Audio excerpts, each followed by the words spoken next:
I'm not going to use a microphone. Can you guys hear me all right? Yeah. So they said it couldn't be done, right? That's the theme. So one cool thing about Q Rockstar is all the times when someone says like, why, well, this is the way we do it, and someone says, but why? Or why can't we do it differently? So when I became a principal, everyone told me the thing they said it couldn't be done is you will not have as much fun as a principal. And they were totally wrong. It's just like any other job. It's whatever you make it. I teach at least once a week. I teach math once a week. I'm trying to get into every teacher's classroom this year. This is my staff. They're amazing. I don't know what the hell I'm doing here, putting my hand behind my head, but feeling the moment, got a little excited with the Batman costume. So, no. But this is what every day when I come to school, I do get there pretty early, but I honestly walk to the door and I'm just so excited. And so people have said you couldn't have fun as an administrator. They don't know what they're talking about. So they say it can be done. You can't have fun as a principal.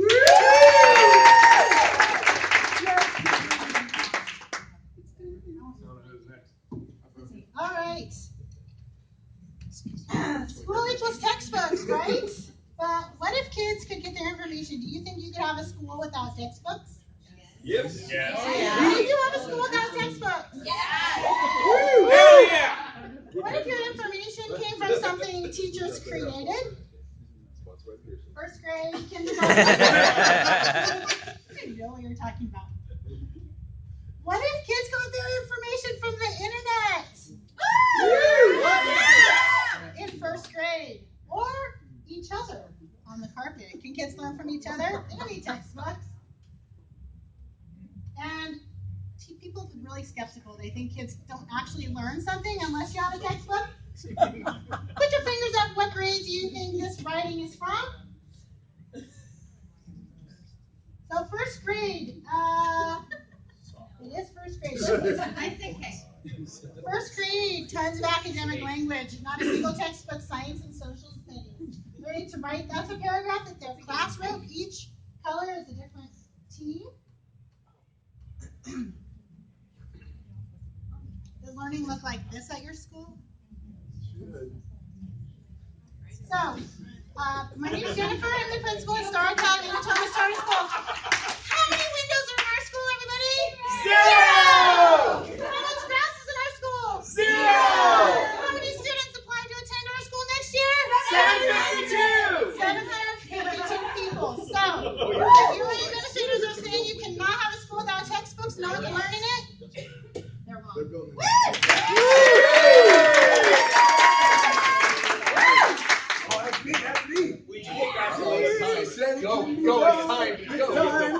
All right, they said it couldn't be done. Let's see if it can be done. Hey, they said it couldn't be done. They said that you couldn't teach an old dog new tricks. They said that if you had an overhead projector on a little wheelie metal cart, you should probably grab yourself a set of stone tablets and some chisels, because there's no way that you can possibly roll out these type of tablets to keep these kids, because that's just probably too more advanced for you. Hey, that's baloney, and we gotta stop talking like that, because it's not true. It doesn't matter when you were born. The truth is, those are just tools, and tools don't teach kids. Teachers teach kids. And one thing we know about teachers is teachers are learners. One thing I know about learning is learning's like a rubber band. When you feel the tension, you know it's working. I had a mentor told me, a mentor said to me, he said, you just got to believe whatever you want to believe and grow to where you want to grow, and you got to know where you're at. You got to stretch the rubber band in that direction. And when you stretch the rubber band, don't pull it out to the goal, because it'll snap, it'll hurt your hand, and you'll never go back for seconds. So what you got to do is stretch the rubber band a little bit and let the tension do the work, and it'll pull you along. And pull you along, and pull you along, and eventually you'll end up where you never dreamed you could be. So it doesn't matter if you're born before Britney Spears. It doesn't matter if you're born with an iPhone in your hand. It's not that the age of the dog that determines the destination. It's your ability to grow and stretch and dream big that will make sure that you are never obsolete or eliminated. Welcome to Q Rockstar. Let's stretch.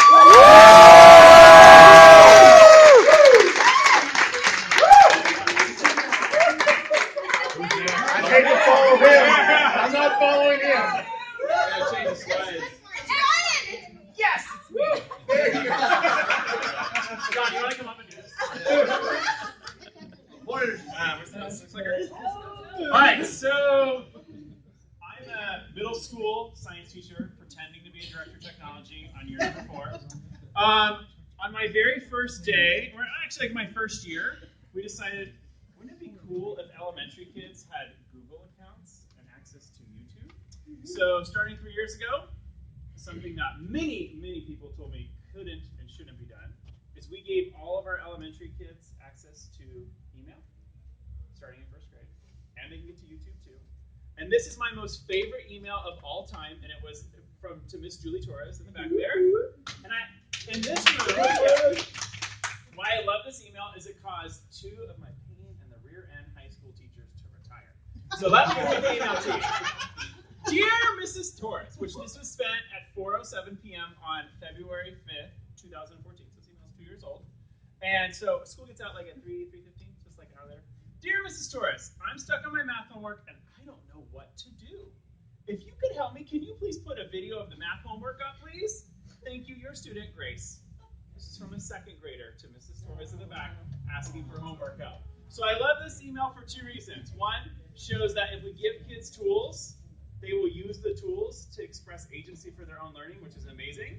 And 2, this makes really crappy high school teachers retire because they're worried that if they're doing this in 2nd grade, what the hell is it going to look like in high school? So anyway, they said they couldn't be done. We did it.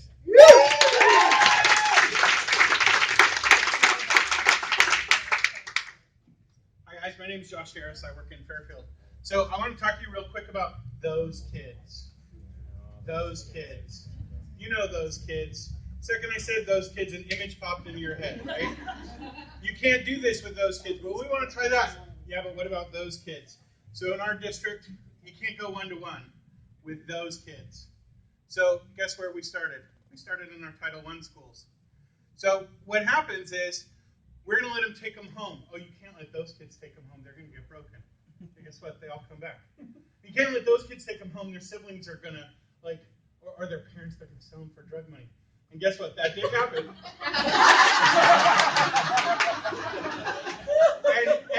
And 4 of the other parents in the neighborhood came in and told on that parent. Police reports. They're not going to learn. They're going to play around all day. You can't give kindergartners, you can't have a whole room full of kindergartners, or 1st graders, or 8th graders, or 7th graders, not from Title I schools, not those kids of color.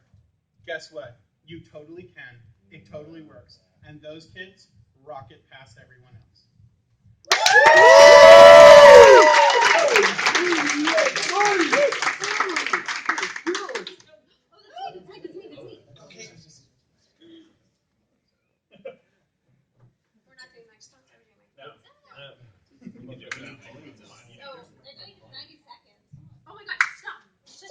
So, how many of you play games? Oh, yeah, okay. So, have you ever gamified your instruction? Right, that's the issue. So, the question really is, how can we gamify our instruction and gamify our professional development to hook our learners? And the reality is that the best thing that we can do is provide choice to our learners and provide choice to our students in order to do that. So, as a team, how many of you know Boxer? Show of hands. That's right. So, as a team, we got together on Boxer and we started dreaming. Trisha asked a question. Trisha, shake it out. What was your question? Do you remember? What if we, could we offer badges at our sessions so that people could walk away with pride and maybe document that they learned something? Crazy, right? Like this informal learning that we're doing, and we're not paying for semester units, we're not sitting in seats, we're actually just learning. So then John Ike steps up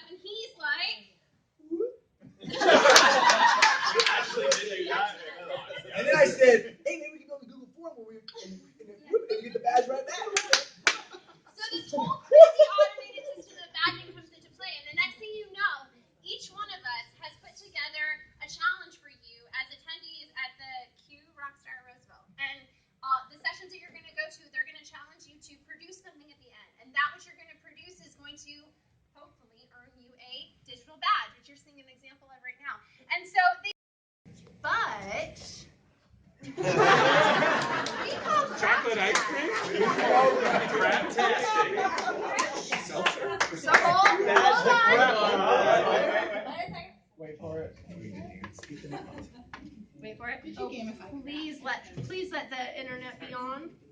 Internet be on.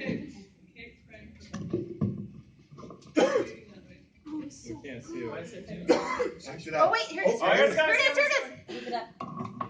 Can you move, Kate? Here, no. Little middle school dance. Right. Okay. We're working it.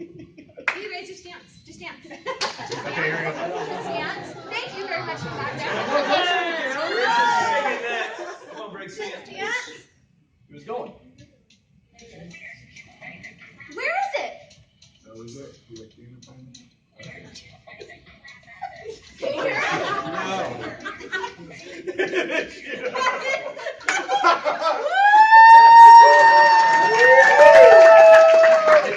Do you want to say what you're saying? Rockstar.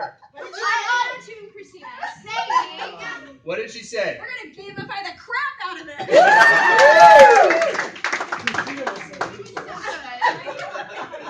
It'll be on iTunes later. We'll put it on iTunes. No worries. All right. They are. Okay, so this was, this was something I said earlier, and they're like, you have to talk about that. I'm like, okay. So, most of you are familiar with Accelerated Reader. I know I've been using it for years, I think decades in my district. And I have a secret for you.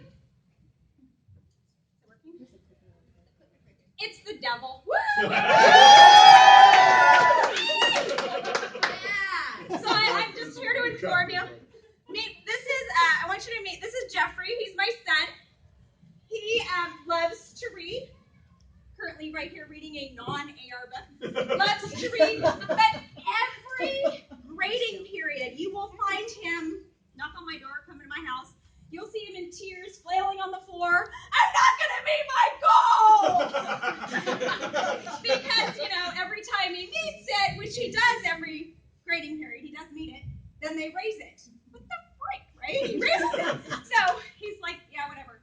So why are we not fostering the love of reading? Why are we stressing him out?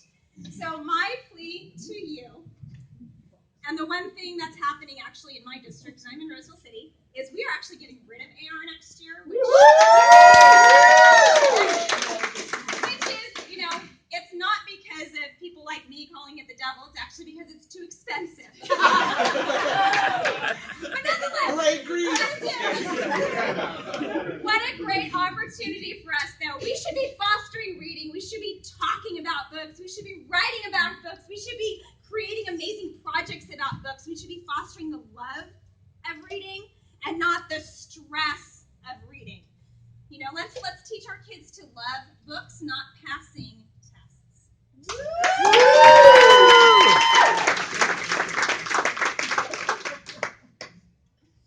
Okay, so I'm Trish.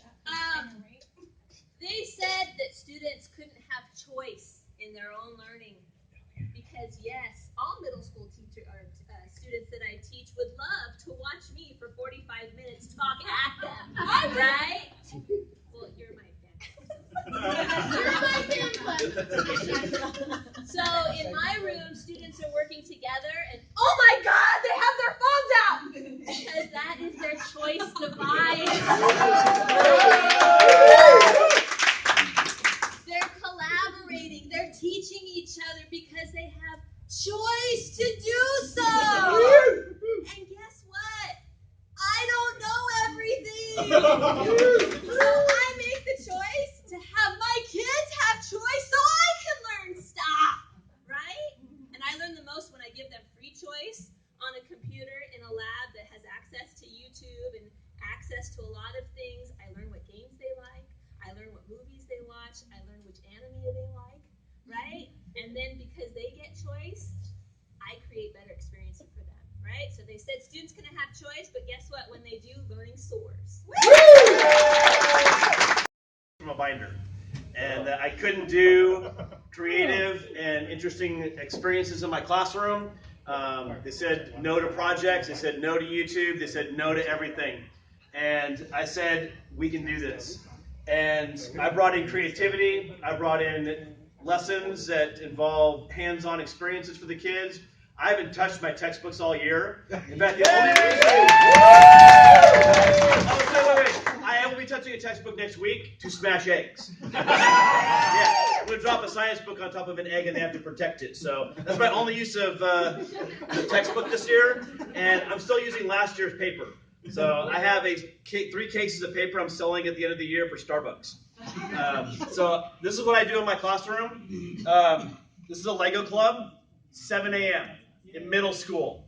I have middle school students down to 3rd grade students coming in at 7 a.m. to my classroom to build Legos. We have Minecraft club in the morning, 7 a.m. I have kids coming in to do Minecraft. I mean, you get a kid to wake up before 7 a.m., that's pretty impressive. Lunchtime, my kids are doing news reports in front of the green screen at lunchtime on their own, wanting to come in at lunch. I have kids making edible cell division in an epic cooking battle. We have epic battles with the Chinese royalties. These are the things that you can do when they tell you you can't do it anyways. Yeah. All right?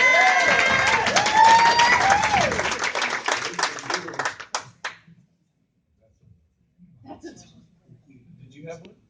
I did. Did you put it in the wrong deck? Put it in on yeah. Go back to the white slide. Talk about there you go.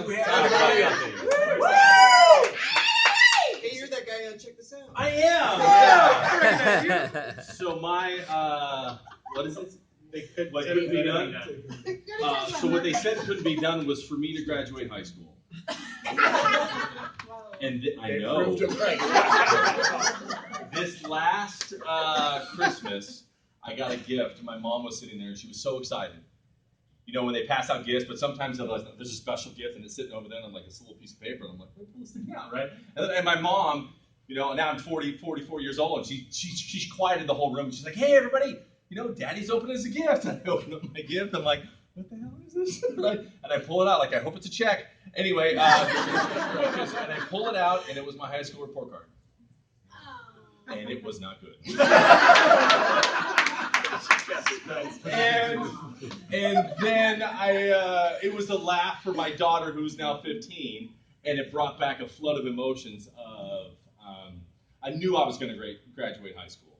I knew I was going to do something in college. I never thought I would get an education. I never thought I would be an agent of change. And I'm thinking a lot of you are probably feeling the same way. There's a lot of things in your life that you thought, that somebody thought you were never going to do this. For me, I'm going to let you know my entire life was dictated by athletics. And I graduated high school, okay. I graduated college, I have no idea how. At university too, dominated by athletics, and I get out and I did not realize my passion for education until somebody challenged me. And challenged me to be something different, and then ultimately wanted to do the same for my students. And so that is why I love technology, that is why I love education, and that is why I hope to be able to continue in the world of PD to help you guys, every single person that we walk and we meet with, to be able to challenge yourselves, to be the agent of change, to be able to be challenging people, and don't be defined by who you are at the beginning. So that's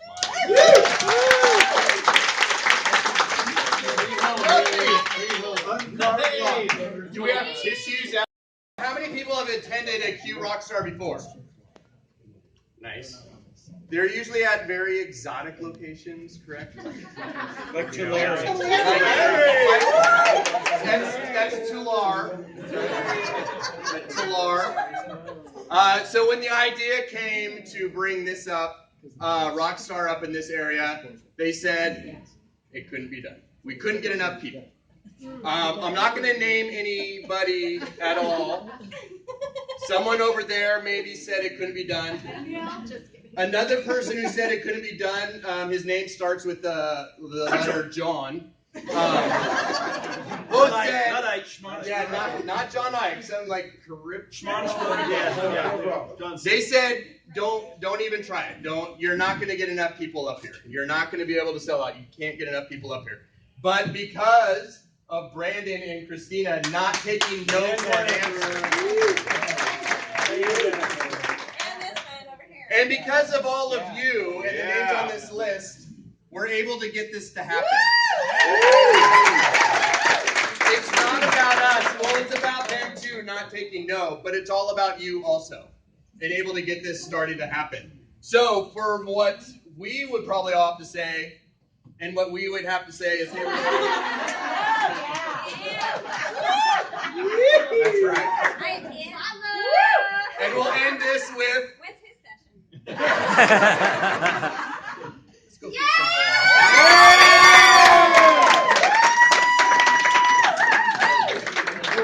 She's totally inspired this one.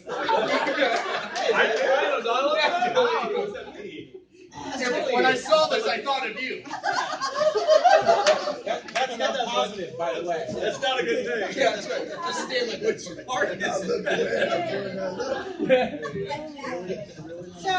She was that jacket. The Tom Selleck mustache? none of the other Q Rockstar